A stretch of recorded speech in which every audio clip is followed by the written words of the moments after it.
नमस्कारम सद्गुरु। आपने हमें एक सुंदर कहानी बताई थी विवेकानंद और रामकृष्ण परमहंस के बारे में।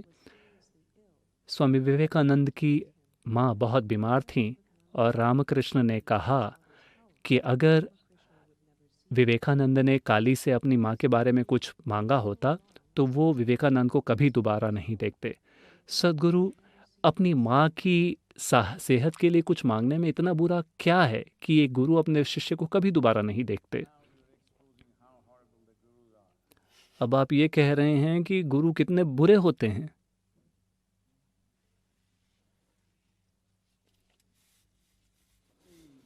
देखिए,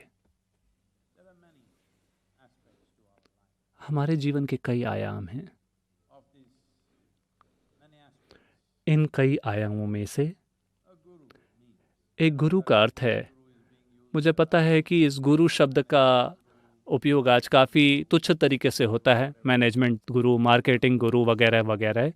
हम इस शब्द का उस तरीके से प्रयोग नहीं कर रहे हैं। जब हम कहते हैं गुरु, तो हम किसी ऐसे व्यक्ति के बारे में बात कर रहे हैं जो आपकी परम प्रकृति के प्रति समर्पित है।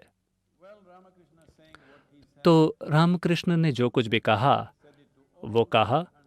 उन्होंने ये बात बाकी के दूसरे सैकड़ों भक्तों से नहीं कही होती जो उनके आसपास हैं। वो ये बात सिर्फ विवेकानंद से कहते हैं। आपको ये समझना होगा, क्योंकि वो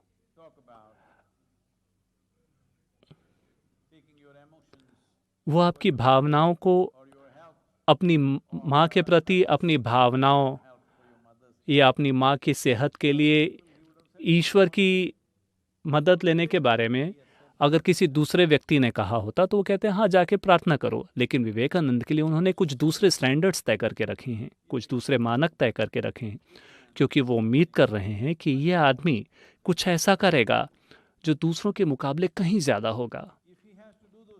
अगर उस इंसान को वो सारी चीज़ें करनी हैं तो वो एक मांगने वाला मूर्ख नहीं होना चाहिए, कि वो एक ऐसा व्यक्ति नहीं है जो देवी के सामने खड़े होकर मांगता है कि मुझे ये चाहिए, मुझे वो चाहिए। तो अपनी माँ की सेहत के लिए उस समय उन्हें पैसों की ज़रूरत थी, तो वो जाकर काली से पैसे मांगना चाहते हैं। अगर पैसा काम नहीं करता तो अगली चीज़ क्या होती? तो आप एक चमत्कार मांगेंगे। अगर चमत्कार काम नहीं करता तो अगली चीज़ आप क्या मांगेंगे? आप उनसे कहेंगे कि मरे हुए व्यक्ति को जीवित कर दो।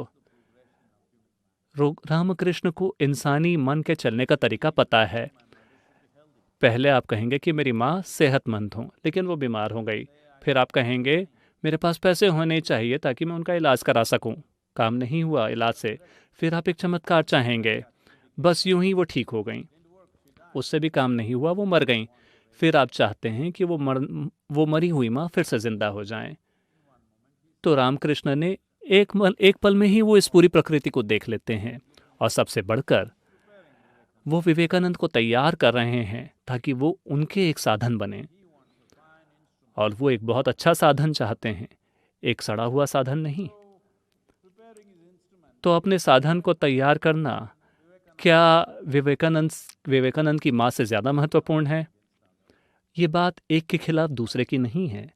लेकिन देखिए, आज यहाँ तक कि आप भी यहाँ अमेरिका में, आपको पता है कि विवेकानंद के गुरु कौन थे? क्या आप उनके पिता का नाम जानते हैं? क्या आप उनकी माँ का नाम जानते हैं?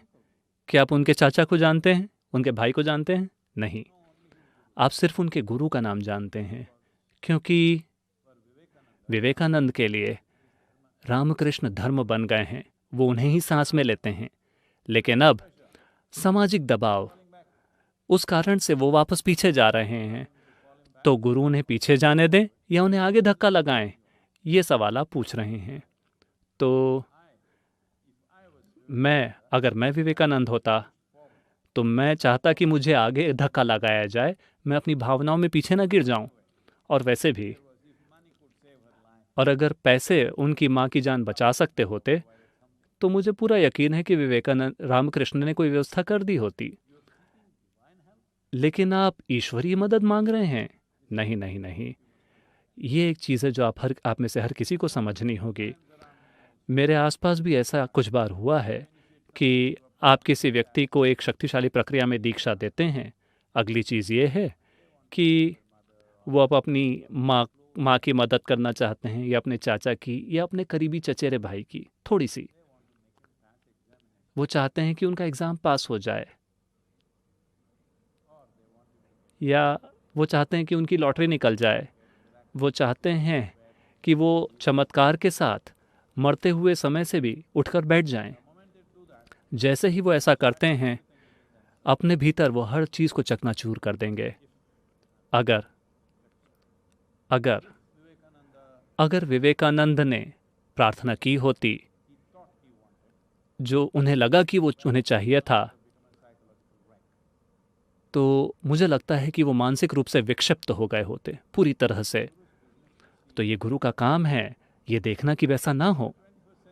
21वीं सदी के लिए, 21वीं सदी में लोगों को अपनी बात सुनवाना बहुत कठिन है। विवेकानंद 20वीं सदी में थे। 19वीं सदी 19वीं सदी में ही इतनी समस्या थी, तो आप सोच सकते हैं कि मुझे कितनी समस्याएं हो रही होंगी। लोग जाएंगे और देवी के सामने बैठेंगे और हर तरह की चीज़ें पूछेंगे। चूंकि वो ध्यान लिंग के साथ कर रहे थे, इसलिए मैंने देवी को बना दिया। कोई दूसरा काउंटर है जहां आप जाके ये चीज़ें पूछ सकते हैं। क्योंकि जहाँ कहीं भी बहुत ज़्यादा ऊर्जा होती है जो आपको सामने की ओर ढकेल रही हो, एक एक ऐसी जगह में, फिर जब आप उस स्पीड में आगे जा रहे हों, चूंकि आपको पेड़ की चिंता है, अगर आप पेड़ को पकड़ लेते हैं, आपका हाथ टूट जाएगा। आप किसी न किसी चीज़ को खो देंगे, या आपको चकनाचूर कर देगा, या आपको तोड़ देगा। तो रामकृष्ण तो चाहते हैं कि वो एक रॉकेट बने, और रॉकेट ये करना चाहता है। नहीं, रॉकेट की दिशा पहले से तय है। आप ये या वो करने की कोशिश ना करें, वो एक बहुत ही तबाही वाला रॉकेट बन जाएगा। तो उस संदर्भ में रामकृष्ण ने कहा कि अगर आपने ऐसा किया होता, तो मेरे और आपका रिश्ता खत्म हो जाता, क्योंकि आप वैसे ही असफल रॉकेट होते। एक असफल रॉकेट क्या कोई जाके उसे उठाता है? आपने सोचा कि वो चंद्रमा तक जाएगा और आपने इसे आग लगाई, वो लेकिन जाके समुद्र में गिर गया। कोई जाकर उसे उठाता है? नहीं, बात खत्म हो गई। तो उस संदर्भ में रामकृष्ण ने कहा कि आज अगर तुमने जाके ये मांगा होता तो हमारा रिश्ता खत्म हो गया होता, क्योंकि तुम्हें देखना किसी काम का नहीं होता, क्योंकि तुम टूट कर बिखर गए होते। एक टूटे हुए उपकरण का मैं क्या करूँगा? आज आपने रामकृष्ण परमहंस के बारे में सुना है, विवेकानंद के कारण। अगर वो उपकरण उस दिन टूट गया होता, तो दुनिया के प्रति रामकृष्ण की भेंट पूरी तरह से व्यर्थ चली जाती। मैं खुश हूं कि आपने कृष्ण की बात नहीं उठाई ली, क्योंकि कृष्ण ने कहा था, जब अर्जुन ने कहा कि मैं इन सभी लोगों को नहीं मारना चाहता, 1 लाख लोगों की बात हो रही थी। कृष्ण ने कहा, तुमको उन्हें मारना ही होगा, केवल तभी तुम्हें आत्मज्ञान मिलेगा। ये तो और भी बुरी चीज़ है, और भी बुरा उदाहरण है ये, लेकिन ये ऐसा ही है। क्योंकि जब आप परम प्रकृति की खोज करते हैं, जब आप अपने जीवन के, अपने अस्तित्व के स्रोत तक पहुंचना चाहते हैं, तो छोटी छोटी चीज़ें, आपके अस्तित्व की छोटी छोटी व्यवस्थाएं मायने नहीं रखती।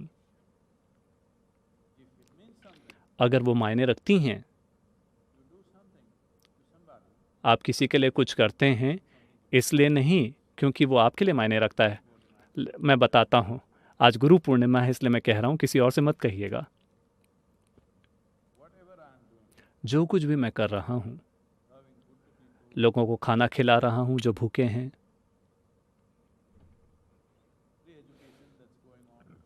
हज़ारों बच्चों को मुफ्त में शिक्षा प्रदान की जा रही है, चिकित्सीय सपोर्ट, लोगों को चिकित्सीय, जो लोगों को फ्री में दवाइयाँ बांटी जा रही हैं जिन लोगों के पास पैसे नहीं हैं, पेड़ लगाना, कावेरी, ये सारी चीज़ें मैं कर रहा हूँ क्योंकि ये उनके लिए बहुत मायने रखता है, इसलिए नहीं क्योंकि मेरे लिए इसके कोई भी मायने हैं। अगर मैं अपनी आंखें बंद करता हूँ तो मैं दुनिया से मुक्त हूँ, हर किसी से। मैं बात कर रहा हूँ केवल आपकी या किसी और की नहीं, हर इंसान, हर इंसान। मैं इसका मतलब है हर इंसान। अगर मैं अपनी आंखें बंद करता हूँ तो वो सब चले गए, वो सब मर चुके हैं। लेकिन मैं ये चीज़ें कर रहा हूँ क्योंकि उनके लिए ये चीज़ें बहुत मायने रखती हैं। उन चीज़ों को पूरा किए बिना वो अपने जीवन में किसी बड़ी चीज़ की चाहत भी नहीं करेंगे। अभी कोई भूखा है, क्या आप जाकर उनसे आत्मज्ञान की बात करेंगे? वो बहुत क्रूर होगा, तो हम उन्हें खाना खिलाते हैं। इसलिए नहीं क्योंकि मुझे उन्हें खाना खिलाकर कोई बहुत बड़ी संतुष्टि मिलती है, नहीं। मैं हमेशा से कहता रहा हूँ, मुझे अपने किए किसी भी काम में कोई संतुष्टि नहीं मिलती, यहाँ तक कि आध्यात्मिक कार्य में भी नहीं। जब भी लोग मुझसे पूछते हैं, सद्गुरु आपको तो इतनी तृप्ति मिलती होगी इतने सारे लोगों को देखकर जो आनंद में हैं, मुझे क्या समस्या है? वो आनंद है, परमानंद में है, दुखी है, मुझे क्या फ़र्क पड़ता है? मुझे कोई समस्या नहीं है। चूँकि उनके पास समस्या है, मैं आगे जाकर उनकी मदद करता हूँ, क्योंकि मैं उन्हें खुद से अलग नहीं देखता, इसलिए मैं आगे बढ़ता हूँ। लेकिन अगर मैं अपनी आंखें बंद करता हूँ तो सब खत्म। मैं दुनिया मेरे लिए खत्म हो जाती है और हर व्यक्ति और हर चीज़ मेरे लिए खत्म हो जाती है। अरे इतना सारा काम हो रहा है, सद्गुरु कह रहे हैं कि लोग आपकी लेगेस आप अपने बात किसे तय करेंगे? कोई नहीं। अगर वो उनमें रुचि है तो वो इसे आगे बढ़ाएंगे, अगर उन्हें लगता है कि ये महत्वपूर्ण नहीं है तो वो उसे छोड़ देंगे। मैं उनके ऊपर छोड़ता हूँ इसे। अगर उन्होंने इसका मूल्य नहीं देखा है, जो काम हो रहा है, अगर लोगों को उसका कोई मूल्य नहीं दिखता तो वो उसे छोड़ दें, इसे हॉस्पिटल या स्कूल बना दें। क्योंकि ज़्यादातर आध्यात्मिक संस्थानों का यही होता है। मुझे नहीं लगता कि ईशा योग केंद्र में ऐसा हो गया हो, क्योंकि कई सारे लोगों ने इसका मूल्य देखा है। हालांकि मैं लगातार उन्हें परेशान करता रहता हूँ, उनके काम में बहुत सारी दिक्कतें पैदा करते रहता हूँ, उनके काम को ज़्यादा से ज़्यादा कठिन बनाता रहता हूँ। मुझे उनको दुख देखकर कोई मज़ा नहीं आता है, सिर्फ ये देखने के लिए कि उनके लिए इसके कितने मायने हैं। उन्होंने ये बात साबित की है कि ये उसके लिए बहुत ज़्यादा मायने रखता है। ज़िंदगी हो या मौत हो, वो ये काम करेंगे, चाहे मैं हूँ या ना, चाहे मैं रहूँ या ना रहूँ, वो ये काम करेंगे। शायद हर कोई नहीं, लेकिन उनमें से कई सारे लोग ये करेंगे। तो ये जारी रहेगा इस वजह से, क्योंकि उनके लिए इसके बहुत मायने हैं। इसलिए नहीं, उनके लिए इसके मायने हैं इसलिए नहीं क्योंकि उससे उनका जीवन बेहतर होता है। ये सारा काम मेरे जीवन को किसी तरह से बेहतर नहीं बनाता, लेकिन लोगों के लिए बहुत मायने रखता है, हर दूसरे जीवन के लिए बहुत मायने रखता है, इसलिए आप ये काम करते हैं। अगर आप ये काम न करना चुनते हैं, कई सारे योगी, शानदार योगी, वो कुछ नहीं करते, वो बस दूर रहते हैं। उन वैसा रहने में कुछ भी गलत नहीं है। तो रामकृष्ण एक प्रोजेक्टाइल जिसे वो शूट कर रहे हैं, उसके लिए एक ट्रेजेक्ट्री तय कर रहे हैं। अब इस ट्रेजेक्टाइल के अपने खुद का दिमाग है, अपने खुद की भावनाएं हैं। अब ये खतरनाक है।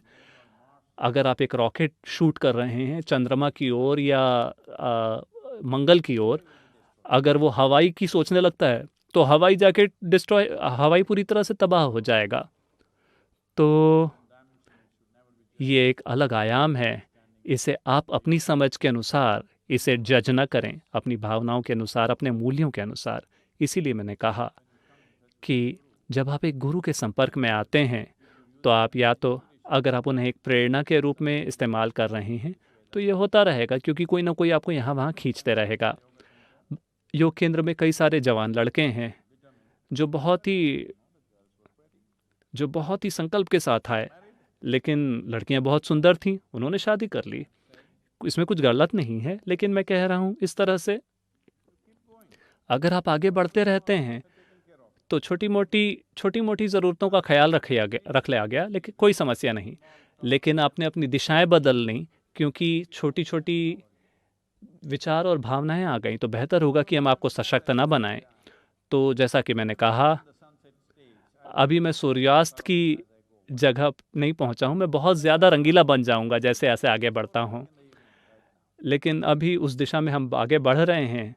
शाम को 4 बज गए हैं। अगर मेरे जीवन की बात की जाए तो गर्मी का मौसम है, सूर्यास्त लगभग 8:45 9 बजे होता है, तो अभी भी काफ़ी घंटे बचे हैं। लेकिन लेकिन जब शाम को 4 बज जाते हैं,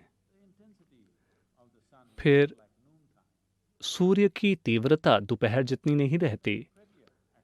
ये ज़्यादा सुंदर होता जा रहा है, ज़्यादा अच्छा होता जा रहा है, लेकिन ये बहुत ही ज़्यादा चुनिंदा हो जाता है। देखिए, सूरज जब ऊपर होता है 12 बजे, तो वो हर किसी के ऊपर चमकता है, क्योंकि वो ऊपर है। शाम को 4 बजे, जब तक आप अपना सिर ऊपर नहीं उठाता, आप उसका प्रकाश आप तक नहीं पहुंचेगा, तो अभी ये उसी दिशा में बढ़ रहा है। तो आपको ये तय करना होगा कि मैं आपके लिए एक प्रेरणा स्रोत हूँ, या मैं आपके लिए एक दोस्त, फिलोसोफर या मार्गदर्शक हूँ,